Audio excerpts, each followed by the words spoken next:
I'm gonna push this guy off the ship, and setting up the right conditions to make this happen is kind of absurd, and you're going to learn some new ways to exploit the prologue along the way, including how to kill twice as many imps as you normally kill. There's 7 imps on this ship that you've never seen before. Well, at least you've probably never killed them before, but I'm gonna kill them for the experience. And this is super important because not only do we need Shadowheart to be level 2 before she gets into combat with Commander Zhalk, but we also need to have not triggered the cutscene that happens when you enter the bridge. So get ready, because this game has been in early access for nearly 3 years and you've never seen the prologue played like this before. Let's do some imp counting. There's 3 here, 2 more up at the top of the stairs, but they die when you get here. There's the 2 chatty imps, and then 4 more imps in the final room, 2 at the beginning and 2 at the end. That makes 9 imps you can kill for experience and 2 that die before you get to them, for 11 imps total. But I'm here to tell you that there's 18 imps on this ship that you can kill for experience. So let's start with the 2 that die before you can reach them. To get experience for these guys, you need to use Find Familiar, Mage Hand would probably work too, and just get to them before they die and attack. Finish them off and you get the 20 experience.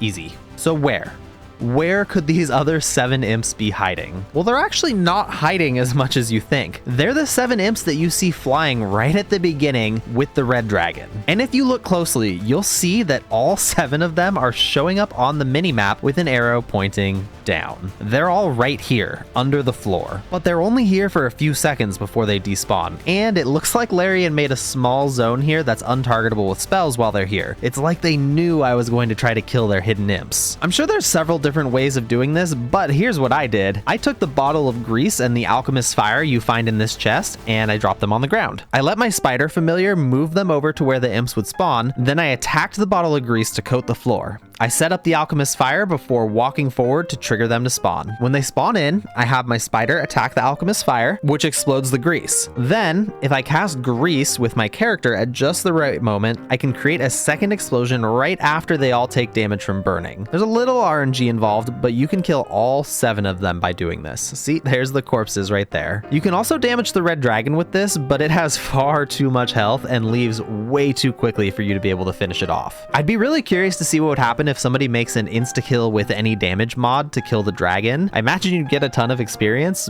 but if you're modding, I guess you could just give yourself the experience anyways. It's more just being curious about whether the dragon is coded fully in as a red dragon, including the experience you'd get for killing it. For more experience, I also got 5 experience for saving us, the little brain, and 10 experience for choosing to attack it and kill it. I also killed the Mind Flayer in this tank for experience. You can do it a few different ways. I used Chromatic Orb over and over again to make a fire surface under it, but you can always just throw an acid bomb on the ground and just wait patiently until it dies. But we're still not level 2, and we need to be level 2 before even triggering Commander Zhalk's cutscene. This part was a little tricky to figure out, but once you know how it works, it's pretty easy. I'm going to leave Shadowheart here, and you'll see why in a moment. Lae'zel and Tav are going to go wait outside. I'm going to have Tav drop all her items and take off her clothes, because that's the only way she's light enough for Lae'zel to throw her. If I had known this is where I was going to end up, maybe I would have played a halfling so I could actually keep some personal possessions, but I didn't know this was going to work. I had no idea what I was doing. I didn't even come into this video thinking that I was going to be able to push Commander Zhalk off the ship, so I was kind of just winging it, and here we are. So the way it works is I'm going to go to Shadowheart and then move the camera over to Lae'zel. Without recentering my camera, I'm going to select Lae'zel and have her throw Tav.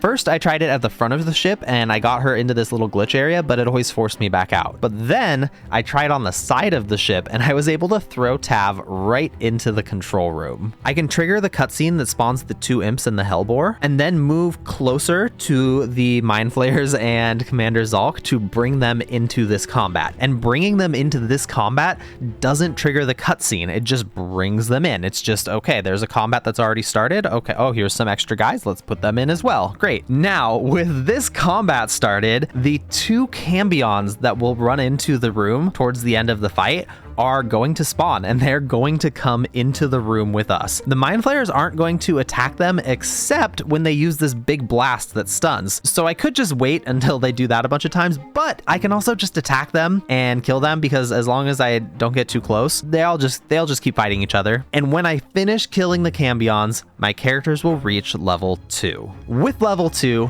I can have Shadowheart learn the command spell. It took a lot of tries, but eventually by casting Grease over and over, I was able to get Commander Zhalk to move close enough to Shadowheart so that she could cast Command Approach on him without entering the room and triggering the cutscene. Then I just save scummed the game to make sure every cast was a success while I slowly led him out of the ship. Obviously, I have Lae'zel spamming a restoration tank right now to give me my spell slots back over and over again. And with all of that work put in, I finally have 2 Mind Flayers and Commander Zhalk standing on the edge of the airship. And this is a pretty interesting situation because falling off the ship is an insta-kill, but all of these characters are invulnerable to damage. I had no idea what would happen, but there was only one way to find out. Bye-bye. Look at him go. Look. Wait. He's back up at the top? He just teleports back to the top when he hits the insta-kill point?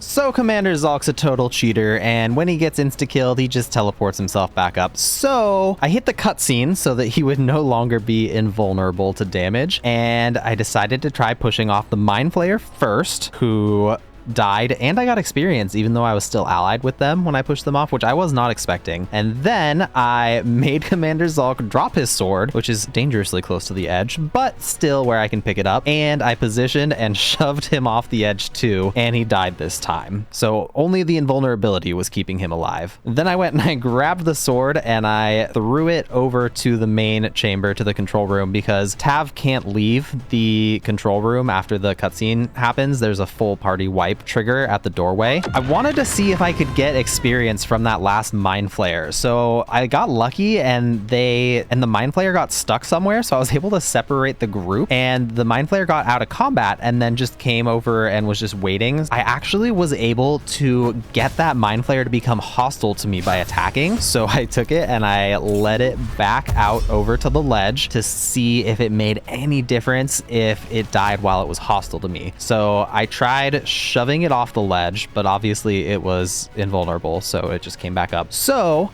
I tried to do a thing where I took Tav and I sent her to trigger the cutscene right at the moment that I pushed it off, and the push failed. So I tried it again and shoved it off while the cutscene was happening to see if there's like some weird way that I could just get that experience. And the chat log doesn't even have the Mind Flayer dying in that one. I also tried just starting the cutscene, but just standing there and waiting in combat, but that didn't work either. I wasn't able to get the experience, which is a bummer, because if I had been able to kill that Mind Flayer and get experience for it, I would have been able to start the game at level 3, because in this run, I missed killing out on those 2 imps. So if I got 75 from the Mind Flayer and 20 from each of those imps, I would have had an extra 95, and I would have started on the beach at level 3.